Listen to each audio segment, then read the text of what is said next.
બીલીમોરા નગરપાલિકાની સામાન્ય સભા યોજાઈ, મહત્વપૂર્ણ મુદ્દાઓ પર ચર્ચા. બીલીમોરા તારીખ 30 માર્ચ 2026 સોમવાર બીલીમોરા નગરપાલિકાની સામાન્ય સમગ્ર સભા આજે સાંજે 4 વાગ્યે નગરપાલિકા સભાખંડ ખાતે યોજાઈ હતી. આ બેઠકનું અધ્યક્ષસ્થાન પ્રમુખ મનીષકુમાર બી પટેલે સંભાળ્યું હતું. સભામાં ગત બેઠકની મિનિટ્સ વંચાઈ અને તેને બહાલ રાખવાનો નિર્ણય લેવામાં આવ્યો. ઉપરાંત તારીખ 18 માર્ચ 2026થી વર્ષ 2026થી 27 માટેનું અંદાજપત્ર રજૂ કરી મંજૂરી માટે ચર્ચા કરવામાં આવી. મિલકત વેરા બાબતે મહત્વપૂર્ણ નિર્ણય લેતા નગરપાલિકાએ 31 જુલાઈ 2026 સુધી 10% રાહત આપવાનો પ્રસ્તાવ પણ ચર્ચા માટે મૂક્યો.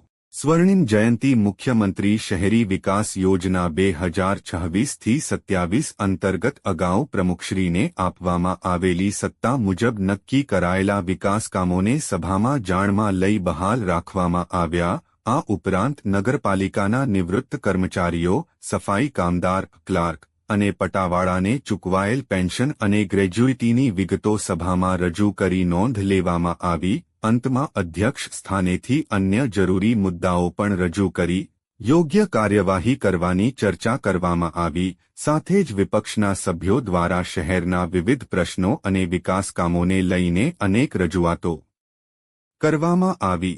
નગરપાલિકાની આ બેઠકમાં શહેરના વિકાસ અને વહીવટી કામકાજ સંબંધિત મહત્વપૂર્ણ નિર્ણયો લેવામાં આવ્યા હોવાનું જાણવા મળ્યું છે. રિપોર્ટર સલમાન શેખ, સદસ્ય બીલીમોરા નગરપાલિકા. આજ રોજ બજેટની મિટિંગ હતી શુભ આશયથી અને કારોબારી ચેરમેને જે રજૂ કરી, અમે પણ વિપક્ષ તરીકે એમને ખાતરી આપી છે કે ભાઈ તમે જે સારું બજેટ બનાવ્યું છે, અમારો આ બજેટને પૂરો કરવામાં અમારો સહકાર રહેશે. પરંતુ આજે બધી જે એમની જે આંકડાની માયાજાળ હતી એમાં અમે અકબર બિરબલની કાગળાવાળી વાર્તા કરી અને એવો સંમત થઈ કે પ્રિન્ટિંગ મિસ્ટેકો થઈ છે. તેમજ અમે જે બીલીમોરાના કોઈ સ્વજનનું મૃત્યુ થાય અને નગરપાલિકાની સ્વવાહિની ગંદેવી કે ચીખલીમાં મૃત્યુ થાય તો એને ફ્રીમાં લાવવી જોઈએ, એ દરખાસ્ત એ લોકોએ સ્વીકારી લીધી છે. અને બીપીએલ કુટુંબમાં જે કોઈનું મૃત્યુ થાય એને નગરપાલિકા કુટુંબ દીઠ 500 રૂપિયા અંતિમ સંસ્કારના મળવા જોઈએ, એ પણ એમણે સ્વીકારી લીધી છે લોકો વતી. અને અમે અમારા વિપક્ષના તમામ સભ્યો વતી અમે પ્રમુખનો અને ચેરમેનનો આભાર માનીએ.